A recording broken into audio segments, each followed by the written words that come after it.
Bonjour et bienvenue dans ma nouvelle vidéo sur le film Only the River Flows. Alors avant toute chose, c'est un film qui est sorti pas longtemps parce que c'est un rendez-vous cinéphile. Donc c'est un film qui sort 3 fois par semaine, donc le jeudi, lundi ou mardi. J'explique ce fonctionnement pour ceux qui ne savent pas dans le cinéma, c'est que des fois il y a les films qui sortent habituellement et d'autres qui sortent un peu plus cinéphiles. Donc ça veut dire que le film en question est indépendant. Voilà. Donc ces fois-ci c'était un film chinois en VOST-FR. Donc je sais pas ce que ça donne en VF par contre. En fait, pour vous dire, c'est que le film est assez spécial parce que c'est un peu un film criminologie, un peu, il me fait penser au film Limbo, dans le côté un peu film noir, voilà. J'ai pas le terme, mais en gros c'est vraiment ça, film noir. Et c'est filmé comme à l'époque, parce que ça se passe dans les années 90. Et c'est vraiment tourné comme si c'était vraiment un vieux film, quoi. Genre, je vais laisser passer quelques films que j'avais vus à l'époque, qui étaient un peu dans ce style-là. Et c'est vrai que j'aime beaucoup ce côté-là, un peu historique, un peu, voilà, on se met dans l'ambiance, du polar, voilà, c'est ça que j'ai cherché le mot. Donc c'était assez intéressant, puis moi j'aime beaucoup les films criminologie, un peu, voilà, on résout des énigmes, tout ça, etc. Et même là, comme c'est chinois, mais il y avait aussi des films coréens, le policier, le tueur et le flic, un truc comme ça. Donc ça, j'ai beaucoup aimé genre de style. Mais c'est vrai que Limbo était assez particulier parce que j'avais fait une critique à l'époque aussi également, mais aussi parce que c'est en noir et blanc, là c'est en couleur. Mais tu sens dans le niveau des particules de la vidéo que c'est assez voilà, fréquenté, parce qu'on va dire, il y a comme de la neige, hein, vous savez, dans les vieilles télé, il y a ça. Donc voilà. Mais sinon, à part ça, cet aspect un peu plus nostalgique, etc., pour résumer, on suit l'histoire d'un flic qui est marié et sa femme attend un enfant, bah non.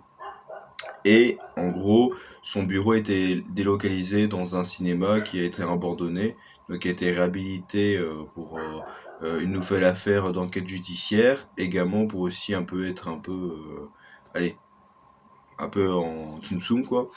Et du coup, il essaye de résoudre une affaire qui est assez compliquée, parce que c'est un peu un Twin Peaks, hein. Il trouve un corps dans une plage, puis il essaie de découvrir et élucider qui est le meurtrier, machin. Dès qu'on trouve le coupable, ben, en fait, on sait pas si c'est lui ou pas. Et même si pendant tout le film, on sait que c'est lui, ben, en fait, il y a d'autres coupables qui vont arriver, tout ça. Donc c'est assez étonnant, parce que le film peut être lent par moment, mais des fois, voilà, le film peut être très rapide. Donc j'avoue que, pour le coup, c'était assez... voilà, intriguant. Donc il faut vraiment y aller à fond. Donc j'aime bien ce côté, j'aime bien ce côté-là de ce film un peu voilà ancien temps, etc. Donc avec la technologie de l'époque, parce que justement ils doivent essayer de résoudre une affaire, mais ils n'ont pas la technologie pour le faire. Donc pour le coup c'est assez marrant de se dire que voilà ils doivent prendre en compte là-dedans. Voilà à peu près tout ce que j'avais à dire. Moi j'aime bien oui ce côté un peu voilà polar comme j'avais dit.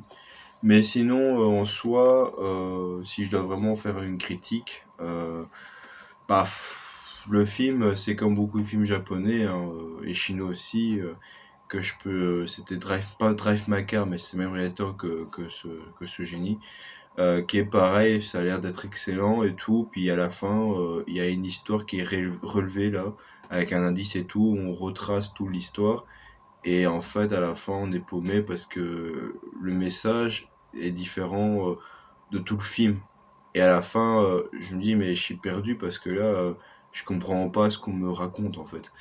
Je vous explique, c'est que quand le policier arrive à trouver le tueur en question, il a des hallucinations comme s'il le voit en permanence. Sauf que quand il va dire au chef qu'il a tué, bah finalement il a pas tué parce que c'était une hallucination, pardon. Mais après on remarque qu'à la fin il a quand même essayé de le rattraper et puis finalement il fait un enfant et puis c'est l'enfant qui ressemble au tueur, je ne sais quoi. Donc c'est assez bizarre comme façon de procéder. Donc une façon de tourner, on sait pas trop quoi. Et des fois, c'est un peu chiant dans des films comme ça. Et c'est pour ça que Rendez-vous Cinéville, j'ai un peu de mal à y aller parce que on est dedans. Et à la fin, soit tu aimes, soit t'aimes pas. Et ça, il y a eu ça dans pas mal de films que j'ai vus et que c'était un peu embêtant. Mais sinon, à part ça, le film a l'air sympa. Mais c'est vrai que à la fin, quand le flic veut se noyer parce qu'il devient fou, bah ça m'a fait trop penser Enquête à Séoul, je ne sais quoi, où c'était aussi assez perturbant. Donc voilà, je trouve que c'était assez particulier. Mais sinon, en soi, ça enlève rien le charme du film, parce que même à la fin, quand il essaye de redécouvrir l'affaire dans un autre sens, bah, tout ce qui est joué et tourné, bah, en fait, ils vont prendre tous les plans qu'il y a eu depuis le début du film, mais ils vont essayer de lier d'une façon différente, et ça fait comme un film dans un film. Et ça, j'ai beaucoup aimé ce côté un peu, cette approche-là. Et en même temps, aussi, on voit un peu la progression de la folie du personnage, hein, parce qu'au début, il est un peu empathique, et puis après, à la fin, il devient complètement zinzin, donc c'est assez original. Même si à la fin, c'est une coupure directe, hein, parce que dès qu'il rentre dans un bar et t'as l'impression qu'il a tout découvert, bah, il y a des hallucinations qui arrivent, et également aussi son chef qui arrête pas de l'emmerder tout le temps pour aller résoudre l'affaire au maximum. Donc ça aussi, ça joue pas. Mais sinon, c'est vrai que j'ai un peu de la peine pour ce policier, parce que tout- toutes les victimes qui essayent enfin, qui les retrouvent et qui essaient de faire une investigation meurent, paf paf paf, par-ci par-là. Donc c'est assez dommage, je trouve, pour lui, que j'ai beaucoup de peine, pardon. Également l'enfant aussi, qui aurait une maladie et tout, c'est assez horrible, quoi.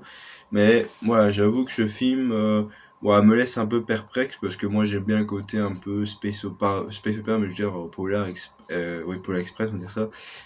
Donc ce côté un peu film sombre, etc., que j'aime bien, qu'on élucide des enquêtes, etc. Et ce côté où il y a même des moments où je ne voyais pas venir aussi, hein, quand il y a un mort d'un personnage qui arrive, je ne le voyais pas venir, franchement c'était incroyable. Franchement, il y a des moments où ça m'a surpris, mais il y a d'autres moments où voilà, j'étais à fond, et puis après, à la fin, comme j'ai dit, la façon dont le film se finit, j'ai un peu de mal. Voilà, c'est ça que j'avais à dire. Sinon, bah, moi, je pense que le film va être là lundi, mardi. Bah, je peux vous conseiller d'y aller, mais faites votre propre avis, hein. Et puis, dans tous les cas, comme je l'ai dit dans mes vidéos, ça va toujours être voilà, une critique où voilà, je dis ce que je pense du film, quoi. Et il y a des moments où j'ai un peu rigolé aussi. C'est assez marrant parce qu'avec ses collègues, là, ils essayent de faire des blagues, donc ça m'a fait rire. Mais sinon, c'est vrai que c'est très sérieux parce que c'est très chinois, quoi. Mais bon, bah, comme je vous ai dit, c'est toujours comme ça dans mes vidéos. Il faut jamais venir vous plaindre. Quand je fais une critique cinéma, il faut pas vous attendre qu'il y aura toujours une critique spoil, quoi. Donc bon, c'est comme ça, ne vous plaignez pas. Bon, après là, si vous faites spoiler là-dedans, bon, tant pis, c'est pas un grand film non plus, quoi. Mais j'aime bien ce côté un peu indé, on pose des choses, etc. Mais j'avoue qu'il y a toujours cet envers du décor où on est dedans, et puis après à la fin, on est perdu, et ça me fait penser au film du même réalisateur de Drive My Car, c'est exactement ça, c'est vraiment beaucoup de scénarios. Bon, là, dans ce film, c'est un peu particulier parce qu'il y a deux trois scénarios en un, tout ça, donc c'est un peu embêtant. Mais sinon, ce film-là, il a l'air sympa. Il est pas aussi énergique comme le flic, le policier, le tueur, mais également très très bien. J'aime beaucoup ce film. Donc voilà, donc faites votre propre avis. Moi, j'ai dit ce que j'avais à dire. En tout cas, j'espère que passez une bonne journée. Moi, ça va. Ouais, c'était en plus un jeudi, comment dire, hors sujet, mais ouais, il n'y avait pas de bus, donc moi j'ai eu peur d'arriver en retard, parce que j'ai eu du retard. J'arrive à voir le film, je suis content, puis finalement, quand je sors, je me dis que j'aurais pu m'en passer. Mais c'est pas grave. Bon, bah, on va se retrouver prochainement pour de prochaines vidéos qui arrivera bientôt. Et je suis content de revenir, et je vous remercie, et puis je vous dis à la prochaine. Bye bye.